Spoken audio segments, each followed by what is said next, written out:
You see all the van life photos, you watch all the van tours, but do you wonder what this nomadic lifestyle is all about? Are you curious about life on the road? Social media calls it #vanlife. We call it home. I'll ask 10 questions to get you the stories that you want to hear from the people who live, work, and travel and adventure in this nomadic lifestyle. Welcome to Life on the Road.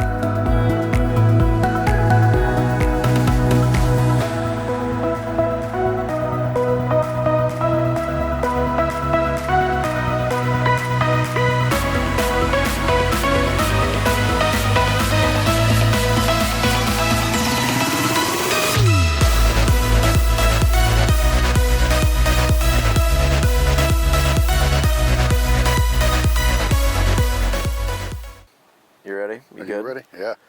I'm good. Welcome to another episode of Life on the Road, where I ask 10 questions to get you the stories that you want to hear from his life on the road. Welcome, brother. Hey, man, what's up? This is so good.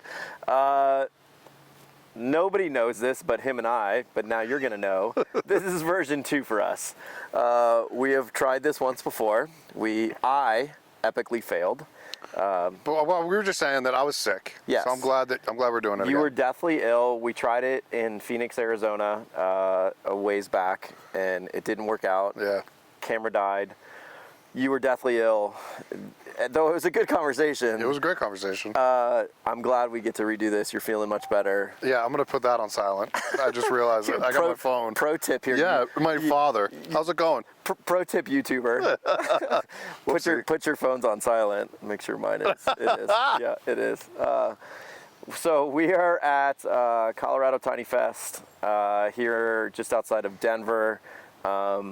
We rolled in with Rossmönster Vans.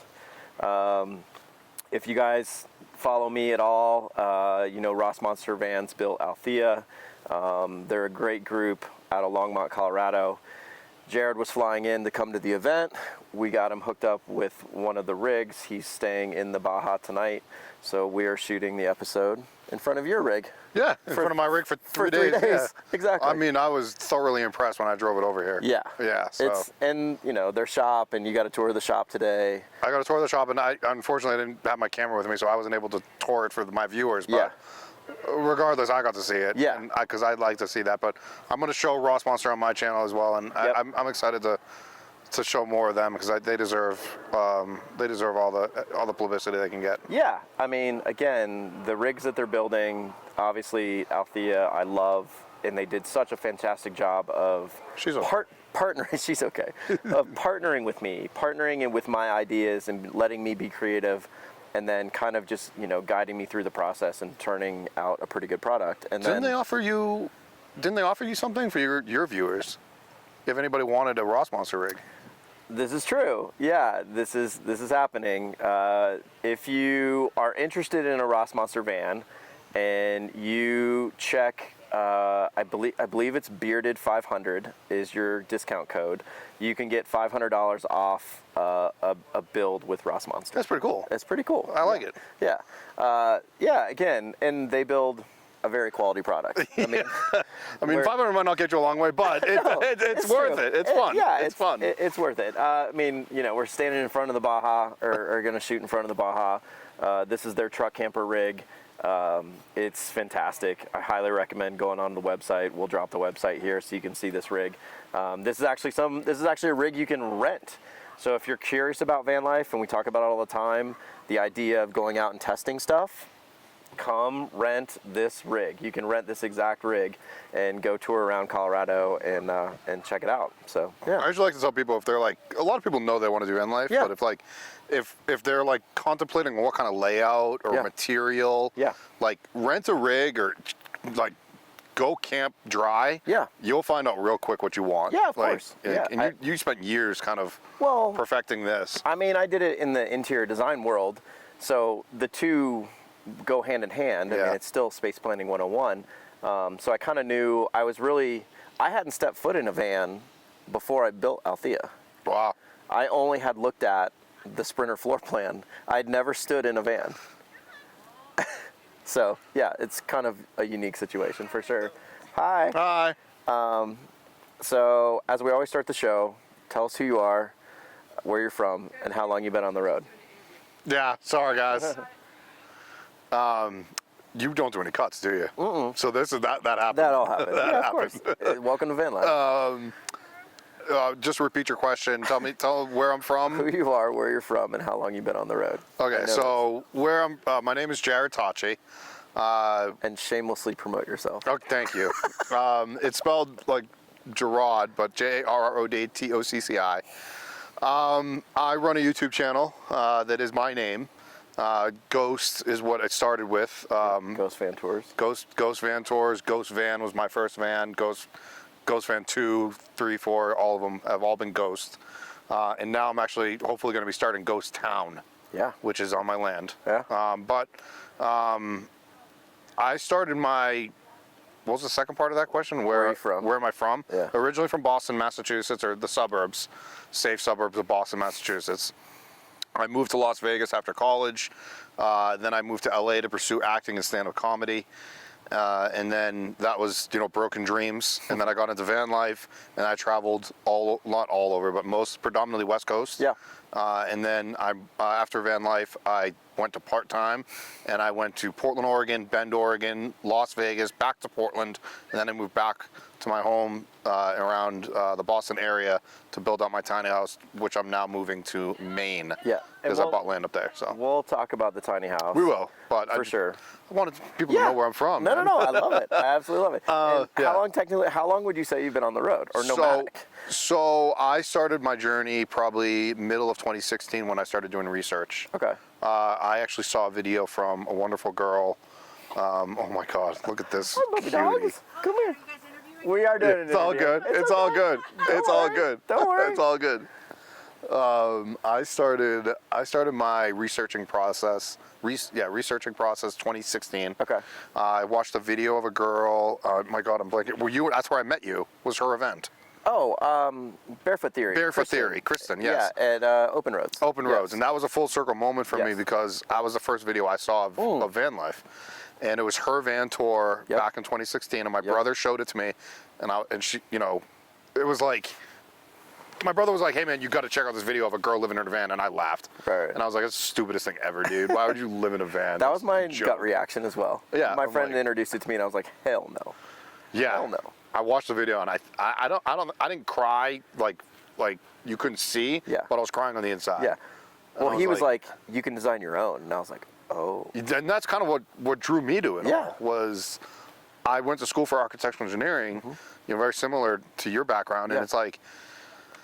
This is fun for me. This is a work of art. This is what's going to be cool. And I remember the next morning, because I was in San Diego with my brother, when he showed it to me, I called my dad the next day and I was just like, can I do this?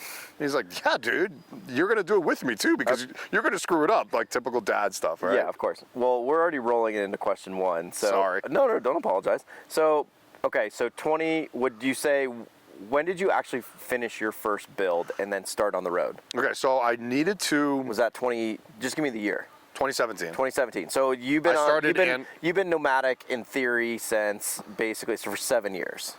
Yeah, yeah. And I Give or guess I take. probably moved around more after I sold my full-time rig. Yeah. Than I did when my part-time rig or my full-time rig. That's fair. So because I was stationary for my rigs when I was full-time van life. Yeah, you were in one spot. I was in one spot for a long period of time. Yeah. I didn't travel around like you travel a lot. You put a lot of miles on. Yes. I was like San Diego for 5 months. Coastal California for like a few months. Like. I came back to the East Coast a few times, and it was like I didn't really travel. You didn't bounce around like that. Yeah, the first 2 years I was living on the streets of Los Angeles. Yeah. We'll get to some of those stories. I can't wait. Some of those stories I remember from the previous conversation were pretty good. I was froggy brain. You were a mess. Question number one is, what was the beginning moment, cause, or inspiration to live your life? The beginning moment was Kristen from Barefoot Theory. Yeah, which is amazing because it was so fun. Where we first met, to see you come back and then speak at her event. And, I was a speaker there. Yeah. It got canceled the year before, and I was supposed to be a speaker at that event. Okay. And I remember when she asked me, she asked me to be the speaker. Yeah. And I was just like, I lit up like the 4th of July. I was so proud of that moment. Hell Cause yeah. like, it was like, oh, this is so special to me. Came full circle. It did. Yeah. I eventually got there. That's where I met you. And Yep. it was such a really cool experience for me. And I remember I didn't film at all that whole event. Yeah. I didn't do any YouTubing. You did my van tour that event. I did your van tour, but I Yeah. didn't like do a vlog. Right. And that was because like I wanted to really take in that moment. Yeah. I was Sean Penn in that moment from that movie, where it's like you guys just sometimes you got to take in moments, and that was that for me. That's cool. And I was able to enjoy it a lot. So love that. yeah, I'll never forget it. So her van tour, or the little blurb that she did about living in her van, was your inspiration? It was kind of mixed between depression. Okay. That was the boost of confidence of that I can do this. Yeah. Mixed in with I want to design and build. I've always wanted to have my own building and designing something. Yeah. And I always wanted a YouTube channel. Yeah. And I remember watching her video. And being like, I'm sorry, Kristen, I can do a better build than this, and I can do a better YouTube video than this. Yeah. Although both were really good for her. It was just my style would have been different, so I was excited to kind of give it a different try. Yeah, for sure. So that's what was my inspiration of like, Okay. I want to do this. All right. And- And we'll get to, where's Homie going? I wish the audience could see I this know. right now. I kind of want to pull my phone out. and, I could. I'm gonna do a quick we'll just drop this in here. This is what we're watching, and we're sure where he's Oh, going. that's Tiny House Lady. He's probably just unloading right there. That's the woman that actually walked by and said hello to me. Okay, because I was like, he's not parking there. No, but no. Okay, all right, we'll move on. I digress. Yeah, go ahead. Well, and question 2 is perfect. What has been your experience with other nomadic travelers while living your life on the road? Other than the current moment, no. Yeah. It's been awesome, actually. I think the community is probably what made me stay as long as I did. Yeah, that makes sense. The camaraderie, you know, it doesn't look at everybody, but I was an athlete in high school, and a little bit of college until I got diagnosed with cancer. But I have to throw that in there. The camaraderie of being an athlete, and having your teammates and just everybody, and it was just it felt like a family. Yeah. When it comes to we could meet anybody at this event right now, and you'd instantly become brother, sister, whatever to that person. Close right? friends. Just because we all have gone through. Pooping back, Yeah. You're all living the same lifestyle. You're Yeah. all experiencing the same things on the road. Once you come to a van meetup or an event like this, you have something in common automatically. Yep. And then you just skip everything else and you go, okay, I want to know who you are. And you get deep quick. Yeah, and that's why I actually really, really enjoy, and I do this on my YouTube channel, I really enjoy talking to the person and seeing their van or their rig or whatever it is. Yeah. Because have you showed your van to your audience at all? No, we've never put Althea on the show. My point is Maybe we'll drop your van tour. We'll drop a link of your van tour right here. His van is his personality, and that's what I always try to get across in every one of my tours. Yeah. Whereas like Crooks and Bay, right? Yeah, we talked about them earlier. Yeah. Like their van is them. Yeah. To a T. I'm gonna get their Instagram correct. Crux and Bay. Crooks and Bay. Sorry. Crooks and Bay. They're right over I there. said Crooks, didn't I? Yeah. Sorry, Crooks and Bay. Yeah. But like everybody has a thing about them, and it doesn't matter if it's professionally built Correct. or if it's DIY built. You're gonna have your personality come through in that. 100%. Yeah. I don't know where we were going with that question. But No, but it's about the personality of that individual, of that nomad shining through. And every rig's different, and we talk about this all the time. You don't have to have the perfect rig. Just come out here in whatever you have. Dude, we're friends with Kristen, and she lives in a Mazda. Yeah. I'm about to my new part-time rig is a Ford F-250 2015. Yeah, and you're just gonna throw something. I'm gonna throw a mattress in the back of it with a power station. Yeah, exactly. And it's like you don't need a $150,000 rig, and you can get away with. One of my best friends Nikki lived in a Prius for 3 years. Yeah, of course. So you can do whatever you want. And that's what's great about this community. Nobody looks down on you for that. Yep. Nobody like, I'm not going to say I almost said the name. I almost said the name of a van building company, which I'm not going to say.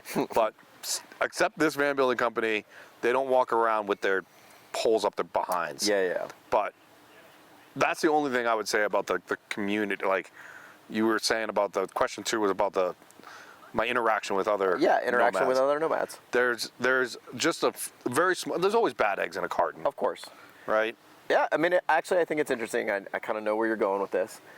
And you're one of the individuals within our community that has, been very frank with, That's one way to put it. and you, I think I've been called douchey a few times. well, but you also are honest. I try to be.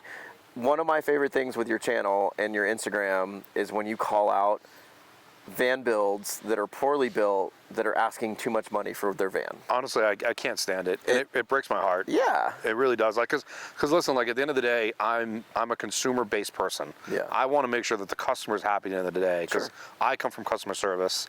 I did it for so many years, and if a company is lying to the customer, like I don't know, that should be ground for jail time. Like it's just that's fraud. But you have also a lot of background in not only seeing thousands and thousands of rigs with the tours that you've done, you have a lot of relationships with these companies, these products that are being put in vans. Yep. So you know the products inside and out, whether it's electrical systems, whether it's, heating systems, whether it's, any other component, the products very, very well. So you are a reputable source to be calling someone out when they're asking 200 grand for a rig that has no business asking 200 grand for a rig. Thank you. And I appreciate it. Thank I you. also laugh hysterically every time I get to see it. I mean, listen. I mean, not to be an a-hole here, but anybody can make. You can say asshole. Oh, really? You can swear on this? I don't give a shit. Okay. Well, F and A.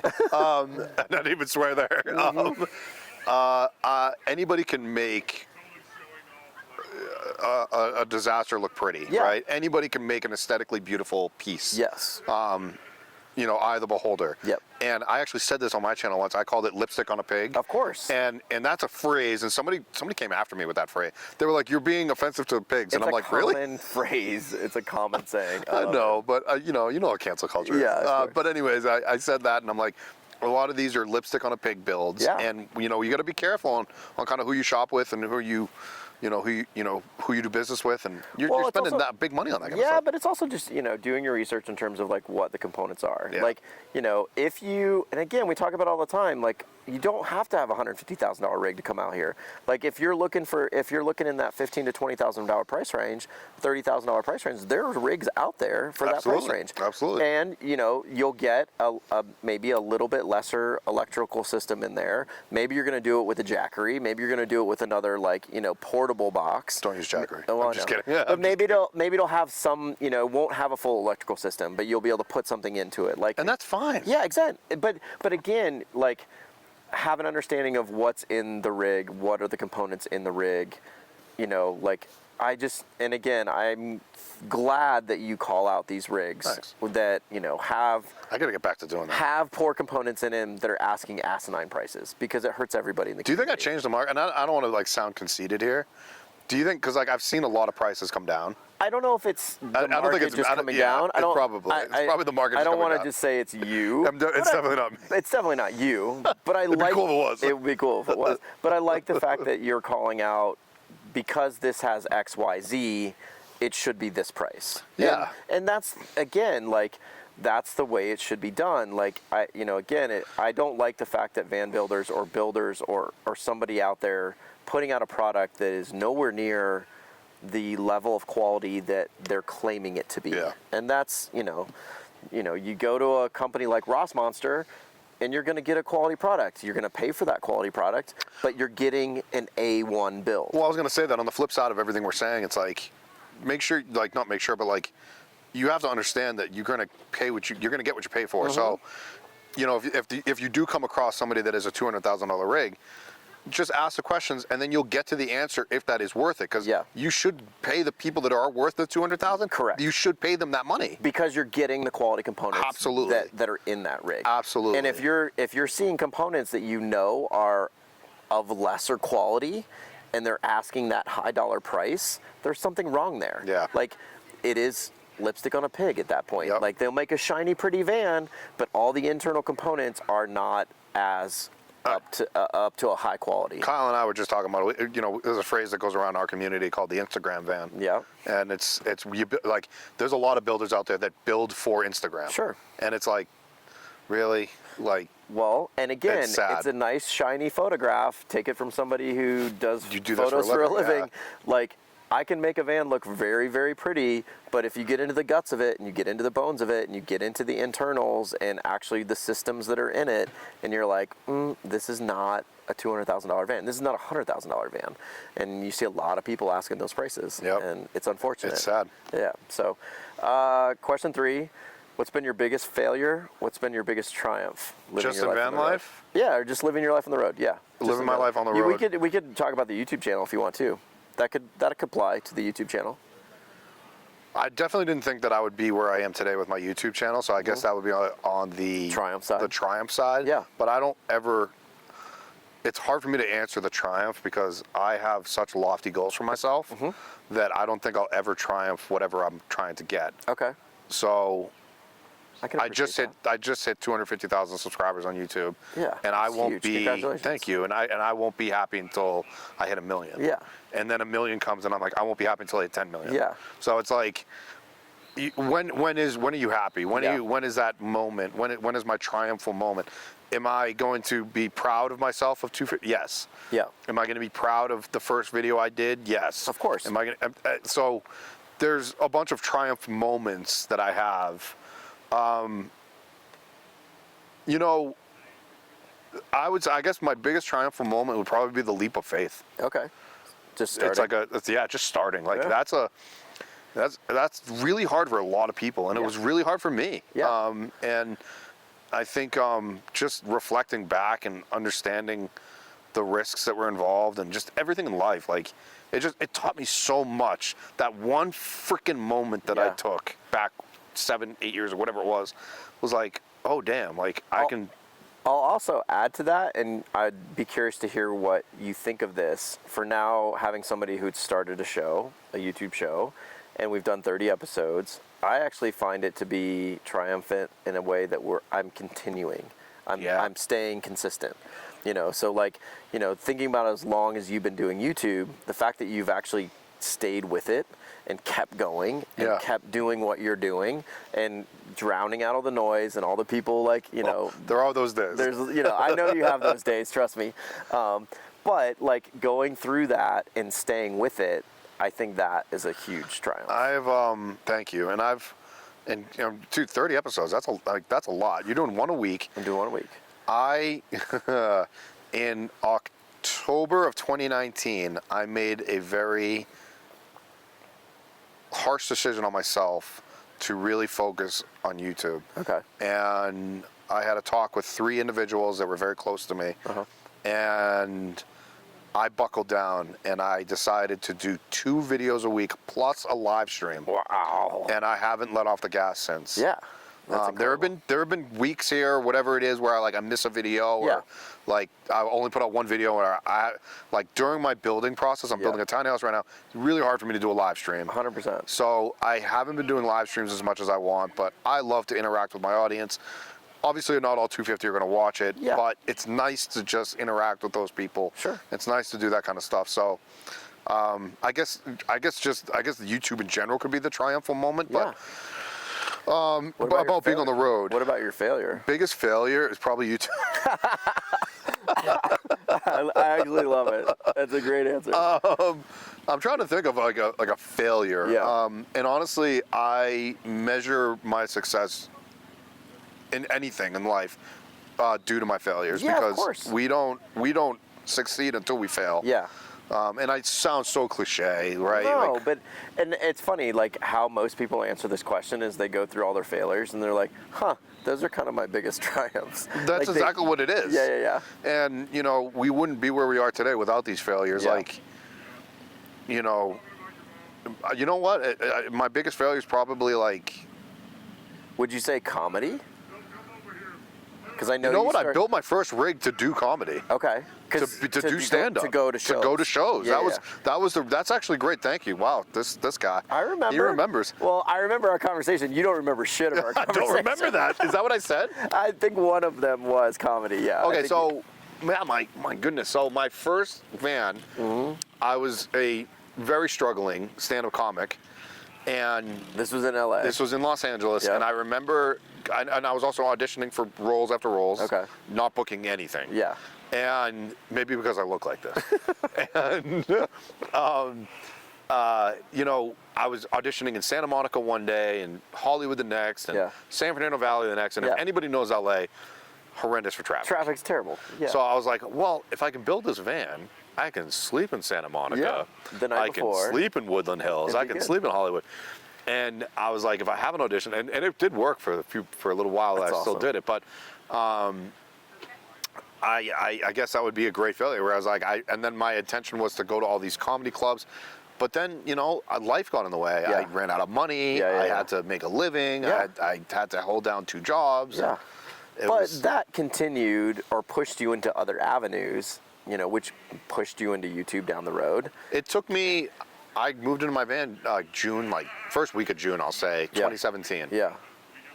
I didn't release my first video until January 2018, Yeah. See. You're and I about- sat on that footage. Yeah.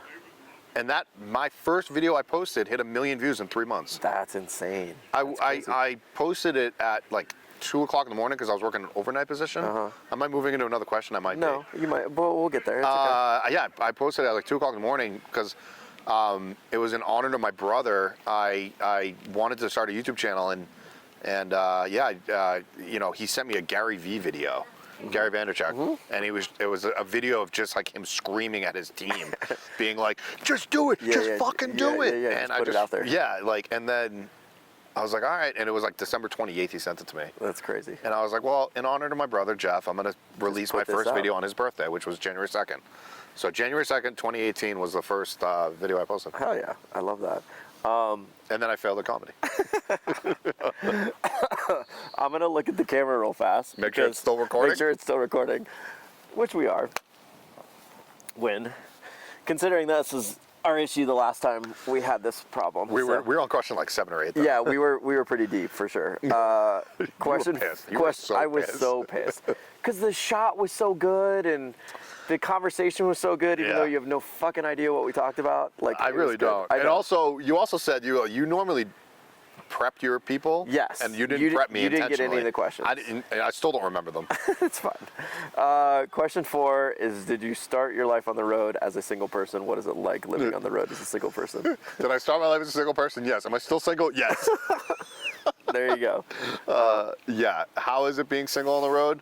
I am one of the rare breeds, I feel like, and I'm going to call out a lot of nomads right now. I don't sleep around. Yeah. I don't fornicate. I have toured some of the most beautiful people, male and female, and I have hooked up with 0 of the people I've toured. That's awesome. 0. And I'm very proud of that. And that is my biggest triumph. And I don't know if I've had the choice, or I don't know if I've had, like, if I was invited to or not, but I made a very hard choice when I started touring people that I would not sleep with them. There you go. Okay. And, But man, you know, I've wanted to. But, yeah, I mean, I wanted to know who I was yeah. before I ruined somebody else's life. Fair enough. I get it. I love it. You know what? For the longest time, I wasn't ready to date someone. Yeah. And I really feel like I just now am ready to. Okay. That's fair. It's been a long road. Yeah, I get it. Question 5, and You have a good story for this one, so I'm gonna make you tell it because you told it on the last. I already know what chatted. this one is. I know. Best place or craziest place you've had sex during your life on the road? Okay. This is a funny Only story. on the road. Yeah. Right? Yeah, life on the road. Because there was one time in the back of my 1988 Mustang Okay. I don't want to hear about that. in high school. On the road. No, on the road. It was in Ghost One, my first van, and obviously this girl is going to remain nameless, but I took her to a comedy club as a date. Yeah. Now she's a friend of mine. We've been friends for a long time, running up to this point, and we went to the Improv. But you had parked and were staying. You just had. Oh yeah, I was gonna sleep there for the night. You were gonna sleep there for the night. Yeah, 100% I did. So she was gonna meet me there. That's what it was. Yeah. No, I Ubered her there. Gotcha. And I paid for her Uber, and again, we're old friends. We've gone back years at this point, and we met at the club. But I found primo parking right in front of the Improv. like if the camera is the Improv, that van right there is where I parked. Okay. So it was like we're 15 steps from the it Improv. was beautifully done, Nice. and it was a metered spot, but the meter shut off at a certain hour, so obviously comedy club was great. Yeah. So met her there, and she's like, she's never seen the van, and she was like, "Oh, is that your van?" I was like, "Yeah, we'll check it out after the show." So we went into the show, we had a good time. Come back out. Obviously, you guys know where this is going because of the question, but. She came into the van she came into the van. We went into the van and we were like kind of talking. We had I had some wine for some reason, and we just one thing led to another. She wanted to see the bed, which is like right there. So the answer is in front of a comedy club in downtown LA. Yeah, and then what was the club? Do you remember? The Improv. The Improv. The Improv. Okay, I didn't hear you say that. It's on Melrose Ave. Yeah. And then what was great was. And you know what? I've actually had one. I have another one. Oh my God. Can I tell too? Sure. All right. So, okay, hold on. So I'll finish that one. I Ubered her back. I gave her an Uber back, and I asked her to, text me when you got home. Yeah. And she texted me, and she's like, "I just got home." And I was like, had a great time with you. By the way, I've been home this whole time. And it was just like an amazing experience. Funny. I was like, dude, I've been home. Yeah. I've been here. Like, it's great. This is my home. I never left. I love that. I'm trying to think if this was after our last interview or not, but I built my fourth rig. Yeah. And it was a Ford Econoline. Yeah. And I actually went to go pick up my dog. Okay. That I got from friends that were also nomads. Yeah. And I was on my way to them, but I had a pit stop at my friend's place in, I don't want to say where it is because it might give it away to people that I know. So I made a pit stop there, and she was like, "Oh, let me just see the rig real quick." And she just broke up with her boyfriend a month ago. I never liked the guy. And she just was like, That's she awesome. literally, she turned to me, she's like, "Can you just, can you?" I don't want to hear any of the details. All right, well. I don't need to know. What's funny is her house was right there. The question is place and location. And I know that was Palm Springs. I can say where it was. Palm Springs. All right, we're gonna move on. But it was in the van, in a parking lot, around other people. Of course, I love that. It was great. There was a lot of shaking going on. I just finished the van. Vans are shaky. We've talked about this on the show.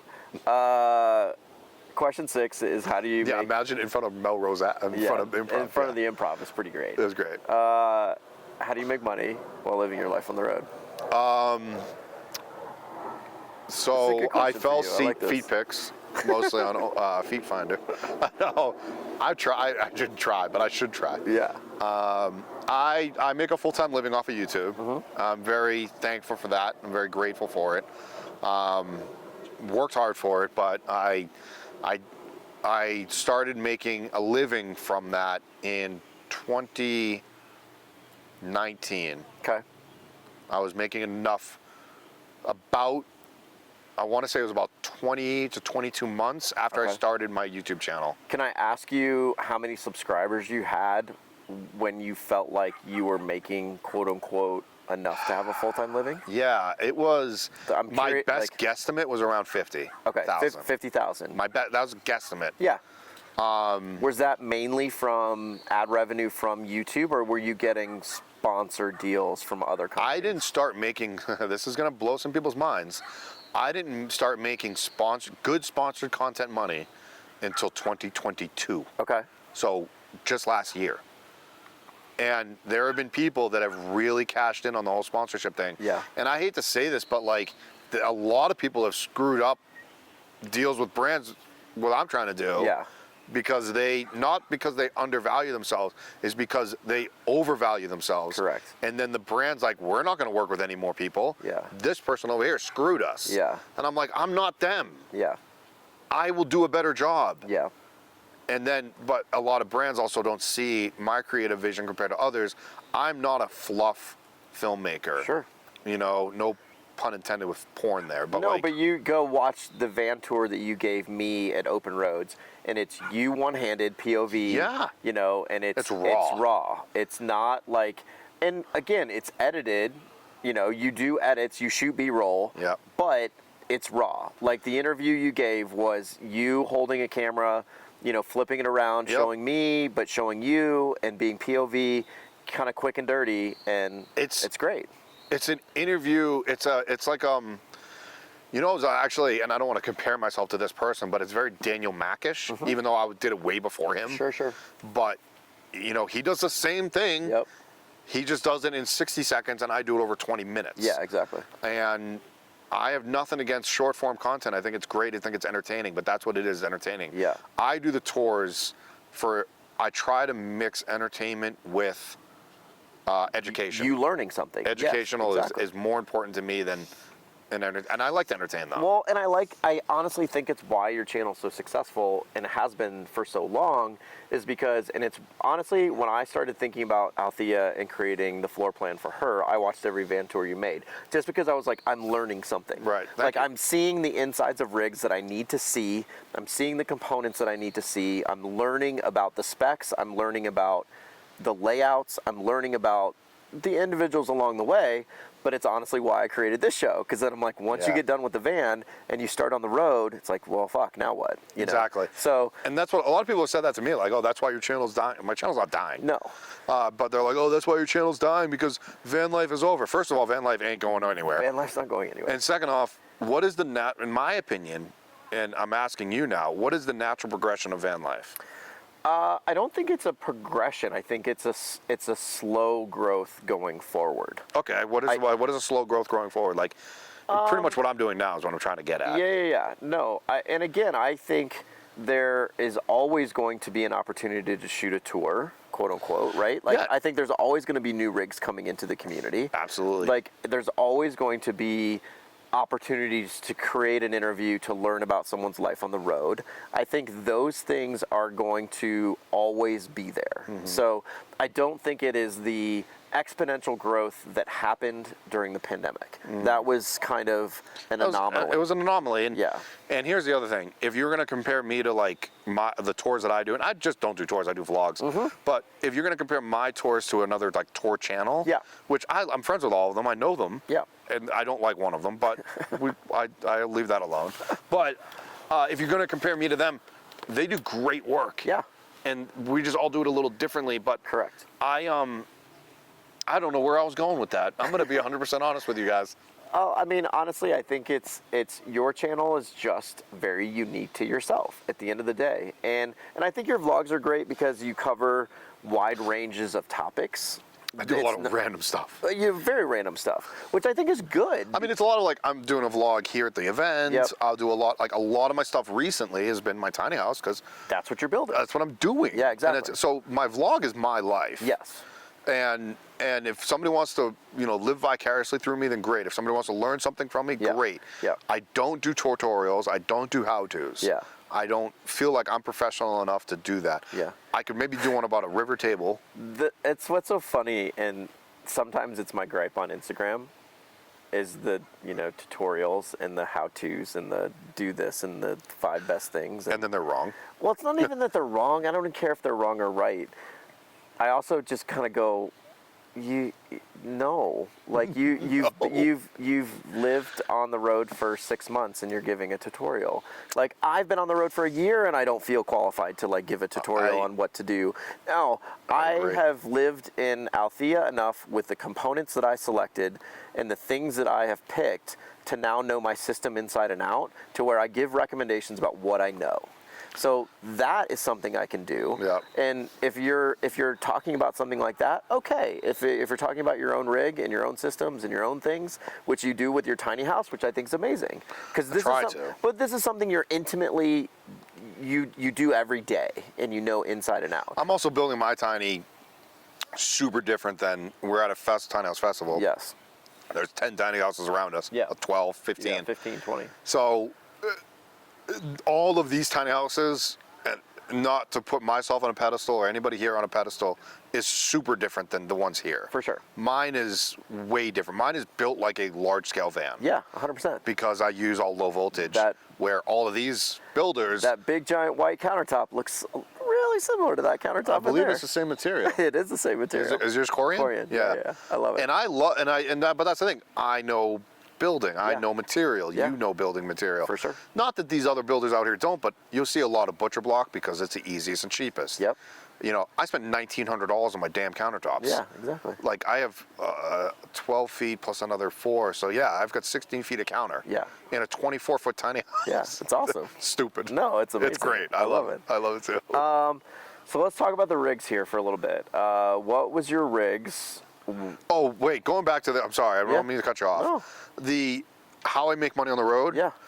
For the first 2 years, because it took me 20 months or so to make a living, I worked odd and end jobs. I lived on the streets of Los Angeles. Okay. So for 15 years, give or take, including the last couple of years before I started doing YouTube, I was a valet attendant mostly. Okay. But I was just doing dumb odd jobs. mostly in LA because I was pursuing acting still. Right. So, you know, whatever it was, I worked overnight as a valet for a long time. Okay. I worked for a company that we did food delivery before, like, this is how old I am, like before Uber Eats and like all that other stuff came out. So, yeah, that was. Yeah, so I mean, before YouTube came along and you actually started making money from YouTube, you were just doing odds and ends to survive. And I dude, there was some time. You always have to have a hype man in your corner, okay? A hype person. My hype person, and I love this man to death. He's a brother from another mother, AJ. Yeah. He was actually probably one of the people that got me into YouTube. Okay. He started doing reaction videos, and if you guys want a good laugh, you can go watch me on his channel, which is reaction videos to like K-pop. Okay. And in one of the videos, there was 4 of us on my couch in my my crappy little apartment, and we reacted to a BTS video. Okay. And he shaved my head. Oh my God. During the reaction of a video. It was awesome. Okay. But yeah, I'll have to find that video and show you. I love it.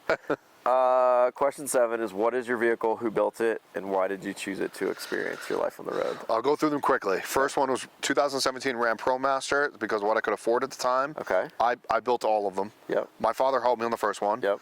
A lot. Bought it brand new because I didn't want to be a mechanic. Okay. Second one, also brand new. So wait, what did you? I'm gonna, as you go through these, did you sell it? I did. Okay. I broke even. Broke even. Okay. Yep, because I used it for 2 years. Okay. 50-something thousand. Okay. That was back in 2019 when I sold it. Yeah. Wonderful girl. I believe she still owns it from what I remember on her Instagram. Cool. 2019 again. So this is Ghost 2. Ghost 2. This was the one I swung for the fences. Okay. Because I lived in Ghost 1 for 2 years, and this was going to be my pride and joy. This was going to allow me to show what I can do as a designer and builder. Okay. This is what Ghost Design and Builds has really stemmed from. Okay. So I did the ceiling that I should have patented. Nice. I'm kidding. I did the Murphy bed that hasn't really been copied. Yeah. I did that. That whole layout has not been replicated. Sure. What was the platform? It was a 2019 Sprinter 2-wheel drive, 144. 144. Okay. I wanted a little bit smaller because the first one was a 159 wheelbase ProMaster, which is about 12 feet of living space. Yep.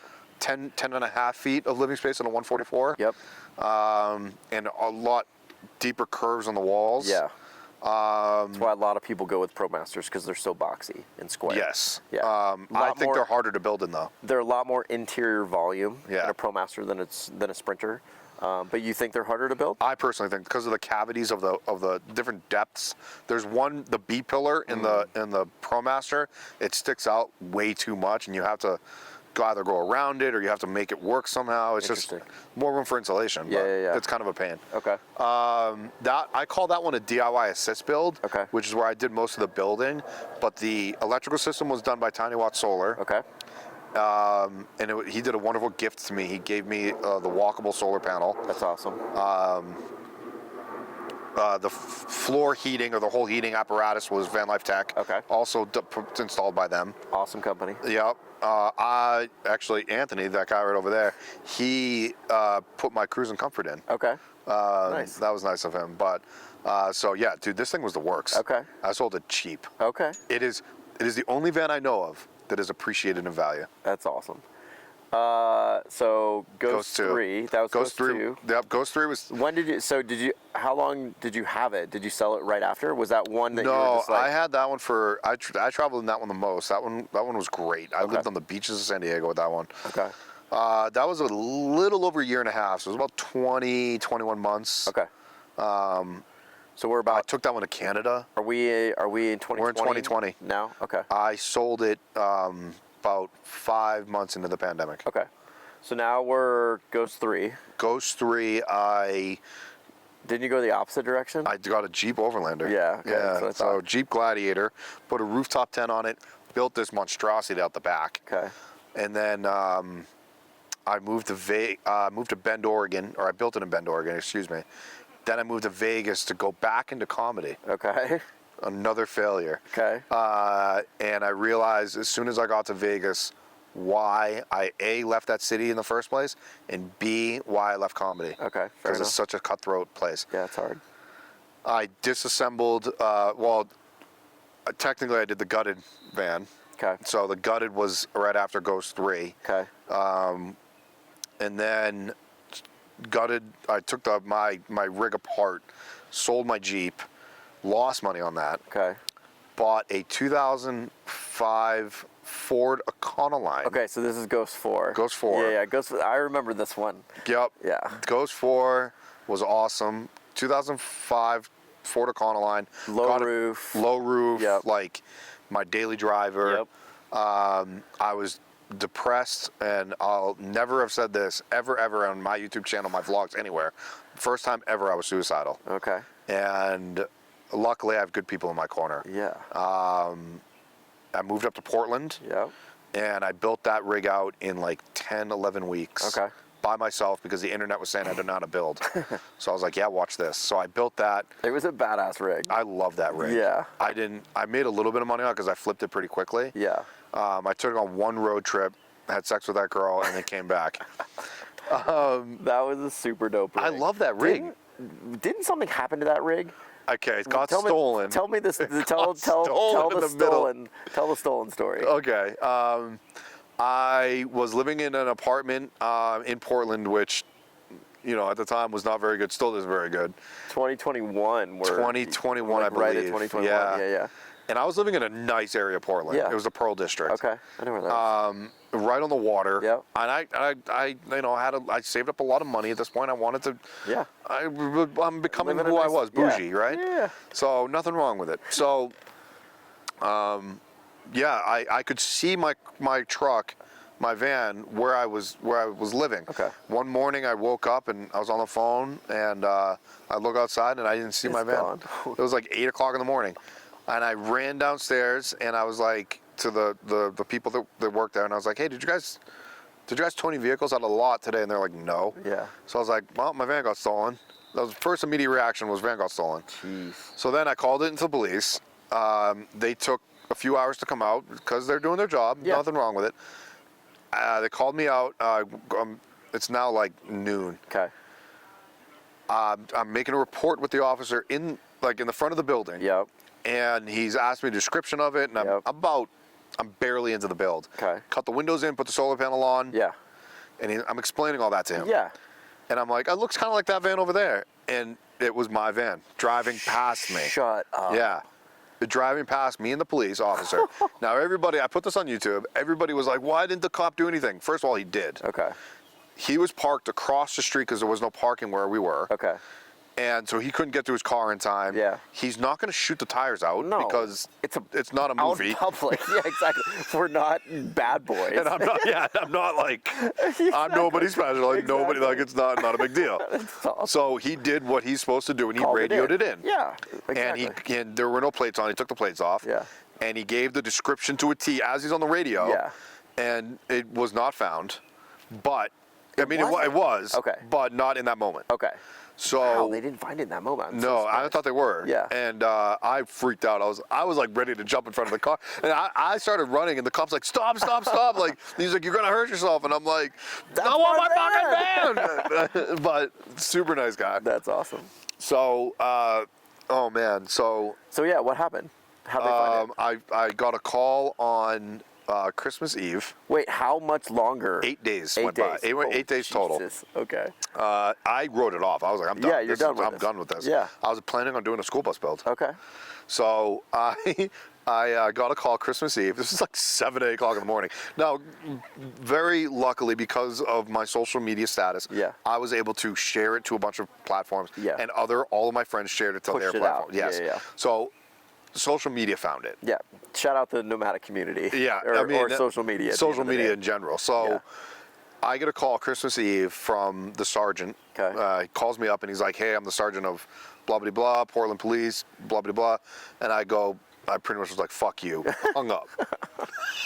Jesus. Calls me back. Very luckily called me back. Yeah, I was gonna And he's say. like, hey, you don't have to believe me, but I'm really the officer. And I'm like, dude, stop. I was like, Merry Christmas. Yeah. Go fuck yourself. And Yeah. I'm like Thought screaming at somebody's this guy. screwing with you.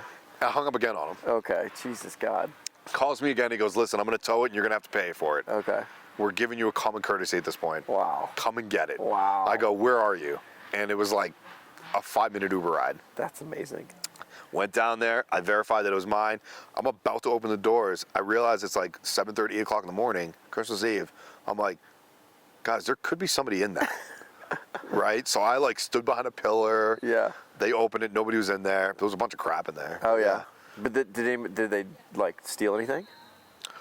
Do you remember if anything was No, taken? the opposite effect happened. Oh, they added shit to They it? added shit to it.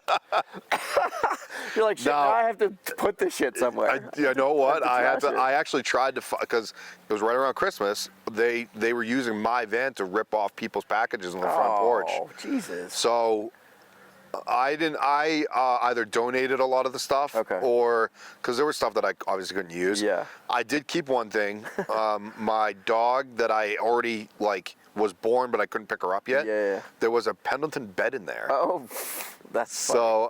So she had a brand new Pendleton bed. That's awesome. I So love it. I'm sorry for anybody that ordered a Pendleton bed in the Portland area that year. And never you got it. never got it. I now have it. Oh, it's awesome. Glacier loves it. I love it. I love it. I love. We're gonna put a picture of Glacier on the Pendleton bed. Oh, I have it. I know. I have it. We'll post that right here. Oh for yeah. Sure. Oh yeah. Question number 8 is: what is your best bathroom? Number 1 or number 2 story from Life on the Road? It took me. I was only in my van for 3.5 years, Yeah. whatever it was. I only did number 2. It took me 3 years to do a number 2 in my van. In your van? Did you poop in a bag, or do you have a toilet in there? So I guess this is probably one of my best number 2 stories is, I had a Thetford cassette style toilet. Yep. So I knew I didn't want to poop in the toilet itself, so Yeah. I lined it with a bag. Yeah, of course. A lot of people do that. And I used the Febreze bags. Yeah. Okay. A little scent, a little bit of scent, yeah. fresh scent. You can just throw it out and you're done. Yeah. Which Linnea looked it up with Yeah. me that the EPA now allows human waste to be thrown out. Yes, I did not know that. I knew this. And they changed it 2012 or something like that. Yeah. So, but after I sold that rig, I went to the store I got bags for my trash can in my apartment that I got. Yeah. And I took one out and I put it into the thing. I immediately had to poop. Yeah. It was a Pavlov dog effect. I was like, oh, I have to poop now. So, I just ripped a bag. because I smelt the Febreze.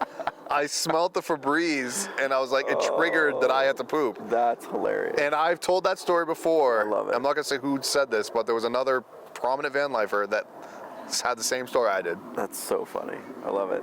Yeah, I mean, and we talk about it all the time on the show. Like, pooping into a cassette toilet is just awful. Awful. And dealing with a cassette and number two is no fun whatsoever. Did you see what I have in my tiny house now? Did you get an airhead?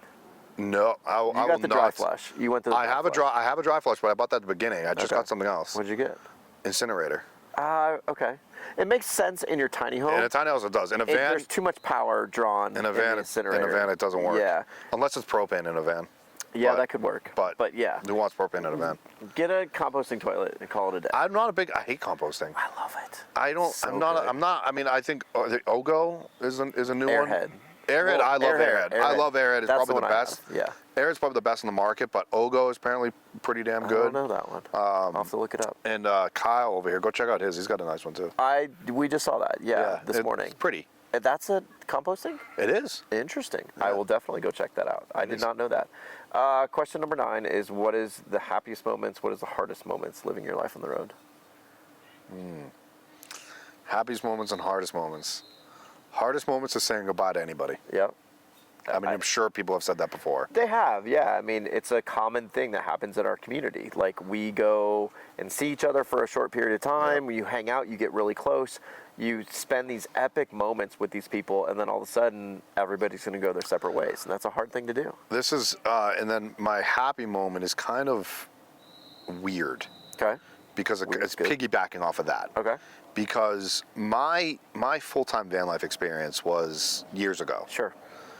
And I'm still very much involved in the community. Yeah. I'm very much involved on social media with the van life community. Yeah, you're just not in a rig. I'm not in a rig full time. Yeah. But my happiest moment is seeing everybody that is in that now that I was in 2-3 years ago. Still going. Yeah. Yeah, and thriving. Yeah. I follow you, obviously. Yeah. And I get to see everything that you're doing now that I did 3 years ago. Yeah. And I'm like, damn, that's pretty fucking cool. I love that, and again, like, I want everybody to have what I had. Yeah, to enjoy that is this experience. And it's not for everybody. No. But to watch a lot of my friends that have that are now doing what I'm doing with a tiny home and homesteading or whatever, maybe part-time, still traveling, maybe abroad, whatever. But there's a new group of van lifers that have really, really made it what it is. And I mean, honestly, you know all of them. Yeah, I mean, I related to the pre-pandemic, post-pandemic group, and I'm obviously coming in post-pandemic. Yeah. And we talked about it, we touched on it earlier, like that swell of van life in the post-pandemic was crazy. Yeah. Like how many people came into the community in that moment. And, not everybody has stayed, but a lot of people have stayed. And well, didn't we talk about that on my last interview? That there was about a 12-month period where there was a lot of bad eggs. Yeah. Well, it wasn't even bad eggs. It was just people giving it a try. And then... But they would go on... What I didn't like is that they would go on social media and bash it. Yeah, that's true too. Yes. And it's like, yeah, but you know what? I could say that about... I could try going to be a doctor for 6 months. Yeah. And I could go bash being a doctor when being a doctor is not bad. Right. It just wasn't for me. Yeah, of course. And again, too, whether or not those people were truly being honest or they were just, this was a shtick and they were trying to be popular on YouTube and they were trying to get views, it was clickbaity, whatever, okay, whatever. To me, the community will weed those people out over time. And they do. And they do. And it happens that way. And the people that are authentic and the people that are genuine and the people that really care about this community will last and they will be here, And to me, it's that individual that I care about in nomadic travel. It's that person that I want to be friends with because they truly care about the community. They're that individual that when you need help, you call and they're like, I'll be there in 2 hours, or I'll be there as soon as I possibly can. Yeah. And all the other people that are just kind of bullshitting or trying to just get views or being clickbaity, whatever you want to call it, they're not going to last. They're not going to be out here for 3, 4, 5 years. And I could say a lot. I'll leave it to myself. I know. But it is what it is. Like, it's one of those things where there's a lot of fakes out there. Yeah, and it's not necessarily that's a fake, but it's also something that over time, it's not necessarily genuine. And that's the difference at the end of the day. They're not necessarily being genuine. They're trying to do something or be something or, you know, make money on YouTube. And I can't like fault people for doing that. But if you're not being a genuine individual, I don't know. YouTube is becoming a very, very oversaturated market. And I follow a bunch of like YouTube channels that help us grow and become better at what we do, our craft. Sure. And they one of them is Think Media TV, and he just interviewed a woman that was also pretty big in the industry, and she was saying, she's like, everybody and their mother right now is a content creator. Yeah. And she's like, it's really hard. And that's okay. To be a content creator. And creating content's one thing. I also think there's a difference between creating good quality content and then just creating content. Like, there's a big difference. It's like taking a good photograph and then taking a photograph. Like, there's people that train for years and years, and I've only been a professional photographer for 4 years. There's so many people that are, you know, have way more experience, and I'm learning from those individuals. But it's like that time that I get to spend with that person that's been a photographer for 15 or 20 or 30-year career. Man, I love that. You've been on doing YouTube for so long now. I love talking to you about YouTube because I'm brand new to this. Have no idea, but I'm passionate about it. I really don't think I'm that good at it. Well, I really don't think I'm that good. But I'll be honest with everybody. Like, I'm just trying to be genuine about it. I'm trying to produce the show in a genuine way that's authentic and real. But I'm also not like trying to be somebody that I'm not. Like, I'd like to think that I'm being a fairly authentic individual and who I am. If somebody, and you know, I think like van building and creating a YouTube channel, like those two different avenues, right? They're very similar. For when I give advice on either one, I always say the same thing to them. I'll never tell you what to do. But I will tell you, because there is no rule book. Sure. And oh my God, I hate ebooks. I shouldn't say I hate. I marginally dislike when somebody puts out an ebook on how to do something. The van build ebooks blow my mind. And I fell into the trap too because I bought in several of them. Sure. But people have asked me like, why don't you do an ebook on how to build a van? It's like, they're also unique and individual. You have to learn. Yeah. And they're like, well, how am I going to learn? It's like, listen, if you have a problem, if you don't know how to do this problem, write me an email or book a consultation with me. Yeah. It's not that difficult. And you can do that now with YouTube University. You can do that. Yeah, of course. But like with making content, I always tell people just fucking be you. Yeah, be yourself. Yeah. And if you are who you are, and if you're then it'll bring out the best of quality. It'll come across authentically. And that is why I have a following for my tours, because not everybody likes it. It's true. I don't give a shit. Yeah, exactly. Those people can go away. It's okay. I'm making it for them. Yeah. But I'm making it for me. And I've always said, like, I will continue to do this show as long as I'm having fun doing this show. Like, the process is a lot of fun. Sitting down, having these conversations is a lot of fun. Yeah. If I'm thinking I can still continue to add value to somebody who's curious about van life, and they can listen to these interviews and they can learn something, I will continue to do these shows. But, you know, like, I'm gonna do them because I love it, and it's fun for me, and it's personal for me, and, you know, again, I'm trying to be authentic with this process. You know, this isn't a fake thing. We're not like having a fake bullshit conversation. No, it took you 2.5 minutes to set up the set. Yeah, exactly. Like, this is quick and dirty. Like, I love it. Question number 10, last question, in your own words, define #vanlife and provide a piece of advice for somebody wanting to live a life on the road. I wonder if the camera cut by this point. This was the last time. This was, I think it cut. We're still going. We're still good. Man, in my own words, what about #vanlife? Define #vanlife. Define it? The stupidest hashtag ever created by man. No. I'm going to tell you after the show who gave the exact same response, and you're going to laugh.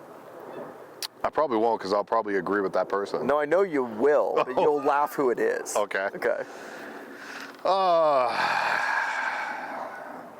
Define #vanlife.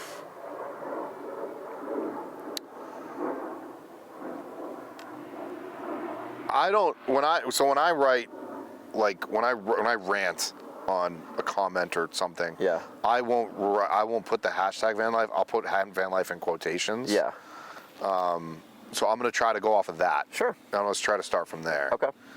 I have a lot of opinions about it. I don't know really where I'm going to go with this or how I'm going to state it.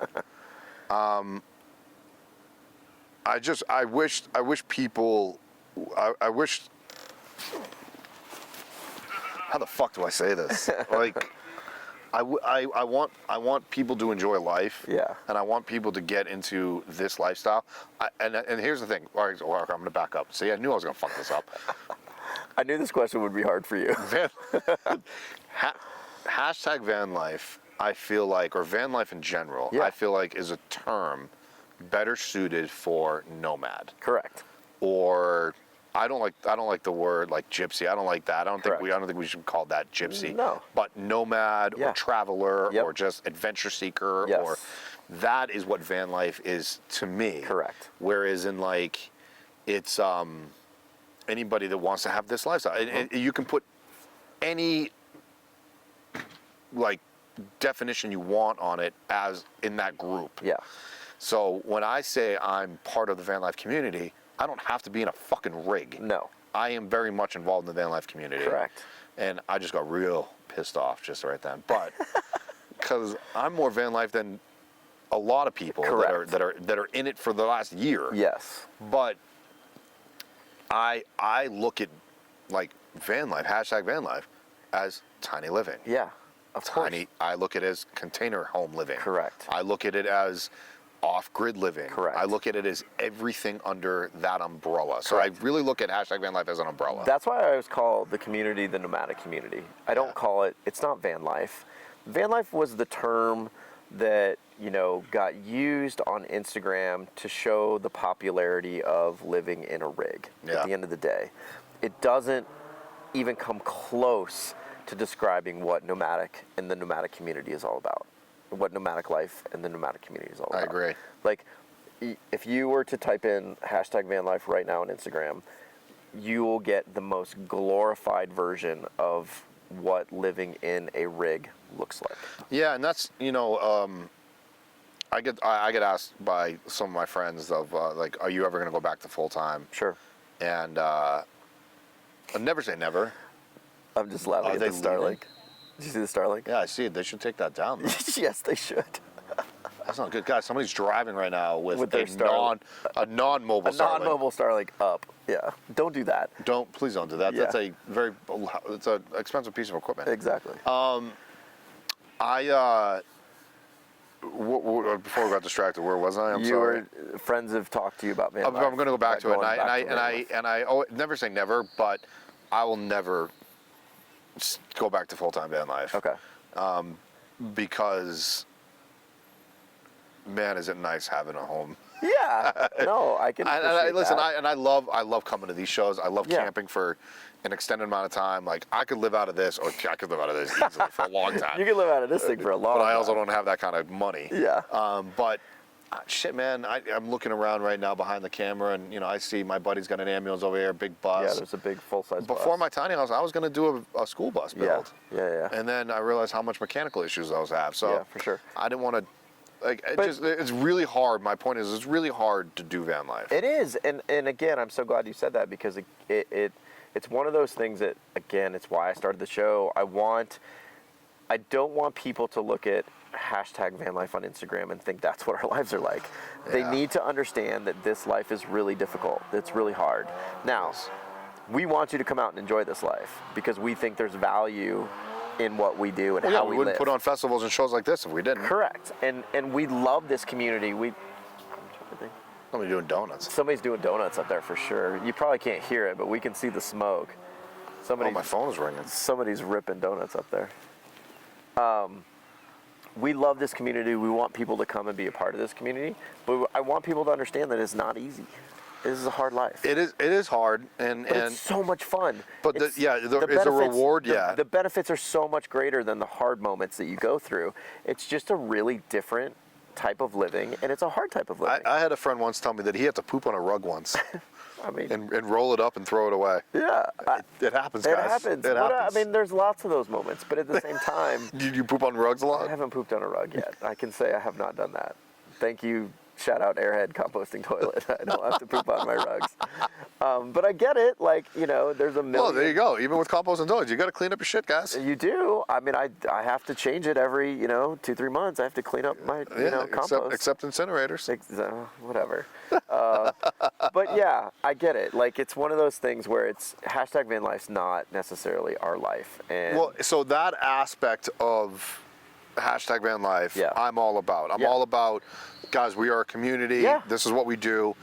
The part of hashtag van life I really dislike is the people that abuse it. yeah, of course. The ones that are showing Van life. van but they're life in not that way, or the participating in van ones life. that are like, and I'm friends with some of the owners of these pages, but the pages that are just reposting other people's posts. Yeah. At least they're giving credit where credit is due. Yeah, for sure. They didn't do that before. They didn't do that for a long time, Yeah. and that really hurt my feelings to a lot of people, not just me. But Yeah. there were a lot of people that got into it just so that they could kind of get big on Instagram or get big on YouTube or get big on TikTok. Sure. And I was like, if you're doing that, did you see the goat? Yeah, I did. If you're my ADD. No, I pet the goat earlier. It's I did so pet sweet. the goat. The goat is It's very so sweet. There's a goat here. There is a goat here. So I'll sign your shirt. Not right now. We're in the middle of an interview. So I just think like the people that were, I don't think there's that many anymore. I really Yeah. think that we've weeded a lot of them out. I think so too. I think honestly, over time, those individuals are not going to last. I got it. I saw the goat. Yeah, we got the goat on the camera. That's Josh. By the way, I've known him since the beginning. That's hilarious. I love it. He goes way back. Like, you should have him on this. Okay, we'll get him on. He'll open up. You're gonna cry. I love it. He'll get all you audience. You guys will cry with that man. I love it. Yeah, no, I think the road ultimately will weed those people out at the end of the day. I think so too. The people that aren't authentically living their life and desire to be on the road will eventually weed them out. Like, I agree. It's just that hard of a lifestyle, and you really have to enjoy being on the road. You have to love driving. You have to love, I love driving. I do too. I love driving. It's honestly therapeutic. I love driving, and it's why I put 25,000 miles in 6 months on the rig. And I drive fast, not Yeah. like literally, but like I drive like point A to point B quickly. Yeah, I do too. If it's 20 hours away, I'll get there in 18. Like, Correct. Not that. Whatever. You get what I'm saying. But you also have to love the hard moments of van life. You have to love and appreciate. Yesterday, what did I do? You were coming into town. I had to pick you up. I cleaned the rig. I did laundry. I did, grocery shopping. I did everything prepping for today and this weekend so we could have fun. But again, like those days are so mundane. Like went to a laundromat, like did grocery shopping, went and sprayed the rig down, like all like just bullshit kind of everyday chore stuff. Yeah, like chores. you gotta love to do that type of stuff, And so it's those moments that ultimately I think over a length of time, the people that are on the road for the 2, 3, 4, 5, 6, 7 years have so much respect for them. For the Kit and JRs that are living in a 72 bus that have been on the road for 11 years. I mean, that's tough. Like amazing. It's amazing, and I tip my cap to them. Yeah, of course. You know what I mean? It's of course. And then provide a piece of advice for somebody wanting to live life on the road. What would you tell them? They already want to. They're wanting to. Yeah, they're interested. Now give them a piece of advice if they do come out and live on the road nomadically. Nike's not $1 billion company for just try it. Just do it, okay? Yeah, just do it. I don't know if that's my piece of advice, but I guess, because that's a very Gary Vee thing to say. Yeah, it's what everybody says. Just do it. Just do it. That's the most common. I don't want to be number 22 that have said that out of your 30. It is. It's the most common. I bold to be different. Okay. My best piece of advice for somebody that wants to get into van life is to just do it. No, is to make a plan. Okay. I like that. Is to make a plan. It took me it took me 6 months of saving up for Yep. my first van. Sure. And during those 6 months, I made a plan to what to build, how to build it, when to Okay. build it. Okay. I did not save up enough money. But you So did not just- you did your research during that time. You're Oh, like, I got a this is- second job. This is what I want to build. This is the rig that I'm looking for. I didn't know what I wanted to build, but I knew, I was like, what let's figure that out first. Okay. That was my, but I was like, oh shit, I need money. Yeah. I was only working one job. What do? You go get a second job. Okay. My second job was working overnight. Okay. At a hotel. Okay. What did I do at that overnight position? I researched. Yeah. I watched YouTube videos. Yeah. I spent 6 months doing that. Sure. I went out and bought a van after doing mounds and mounds of research. Yeah. And then realizing I wanted to save money. Yeah. I then started planning the building process, batteries, electrical, solar panels, wood, Yeah. just everything. Yeah. Nowadays, I honestly, if I was to do another one, I'd probably just kit it out. Yeah. Like, And again, these are things that you can do, and van life and nomadic travel has changed since 2017, 2018. Yep. When you built your first rig to today. The materials are better.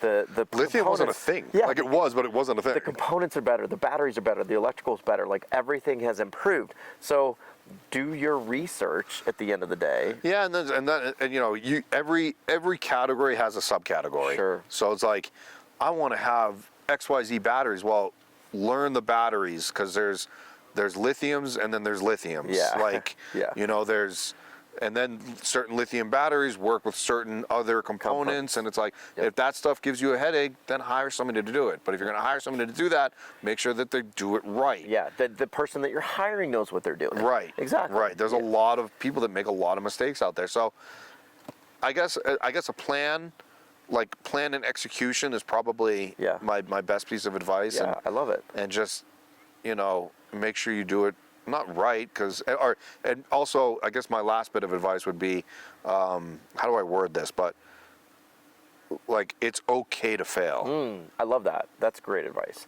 Yeah, and again, there's been a lot of, we've talked about it on the show quite a bit, where like in terms of testing rigs, like come out into an event like this. This is the person, right? Yeah. Or like a van expo. Go to a Yep. van expo. Adventure van expos are great. Adventure van expo is great. Take your car, sleep in your car or a tent, and then just talk to people in the event, get ideas, tour rigs, see what other people have done, and get the wheels spinning.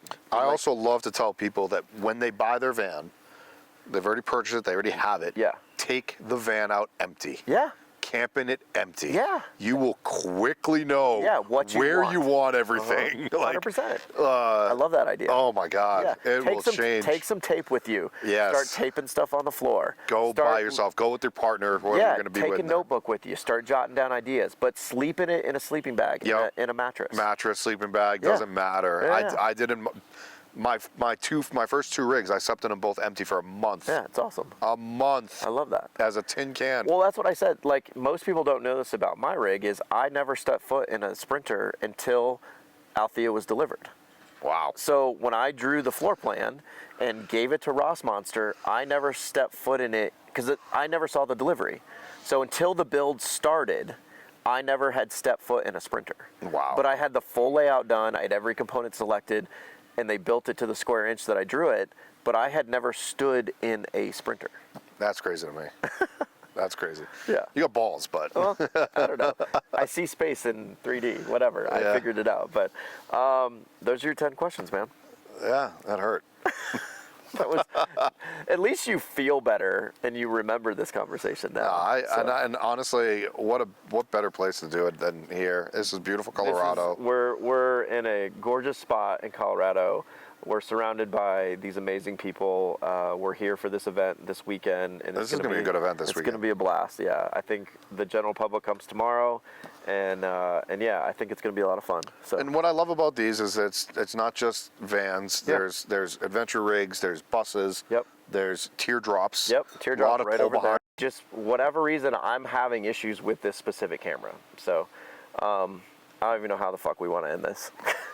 Like, I know. End it right there. Just end it right there. Like, yeah, exactly. Do you want to say that the camera shut off? And Yeah, it shut off in an hour and 23 minutes, which I'm pissed about, but I'm going to have to go back and figure out where it shut off. don't be mad, man. I know. No bubbles, no troubles. No, it was question 10, so we're good. You gave your piece of advice. I just listened to it. Oh, I did? Yeah, you gave Oh, the piece, sweet. but I'm not sure where it cut off Okay, exactly. no worries. So we're gonna fucking go, and I'm gonna be pissed. You know whatever. what? What's funny is Kyle has now come over here. Yes. You guys can't see him, but Yeah, he just asked me to make some content with him. Yeah. So that goes back to that hashtag van life. Yeah, exactly. Content. So we're gonna go. We're gonna go make some more content. We're gonna make a brand sponsorship video right now. There you go. Yeah. I love it. It's amazing. But no, you know what? It's all good. No, it's be fine. I'll cut it and splice it somewhere where it's appropriate. But Hey man, God damn it! don't be mad. Every time I interview you, what's the fuck? I don't know, man. I don't know. It doesn't like my face. It does not like your face. My camera hates Jarrod's face. You've done how many of these 30. types? No, not this. How many types of these festivals? Oh, the tiny house? Like 3. 3? 2 or 3. What do you prefer? Do you prefer the tiny house festivals or do you prefer the gatherings? I like the gatherings. You're such a gathering guy. I'm a gathering fucking guy. knew it. Yeah, the gatherings are so much more fun for me. I'm more of a this kind of person. But this is right up your alley for you. I like people. Yeah. Not that you don't. No. I like my YouTube is interacting with the audience that want to come into this. Correct. You are in it, and I want to have fun and party. Yeah, it's different. It is. We're on different wavelengths there, but I get it. All right, we're gonna go apparently shoot some But you more see that? You content. see how we're both friends still? We're still friends. I'm not going to judge him for partying. We're still friends. Of course, we're still friends. We're gonna go.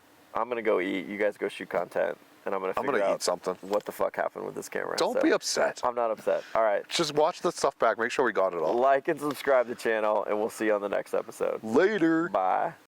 It literally could be about anything. I'm with you. I like the idea. Like, you can't call yourself a pro builder after doing one build. They just don't get it, you know? You want a mic check? You want a beverage?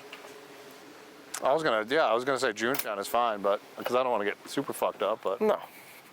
A beer, I think you can handle. yeah. Well, dude, I don't want to take your last beer. It's not my last beer. I got plenty of beers. And Well, aren't you gonna text what's his name? I already have. Oh, you did? Yeah, I was like, bring alcohol. I'm like, we're gonna run out. Oh, okay, cool. It says be hippie. And they do all kinds of like cool graphic stuff. You're not hippie at all. Not hippie at all. And You're not a deadhead. I What is it called? Deadhead? and I can always play with that in the back. Shot looks dope though. The rig looks fucking insane. I bet. So good. All right, version 2. Version 2.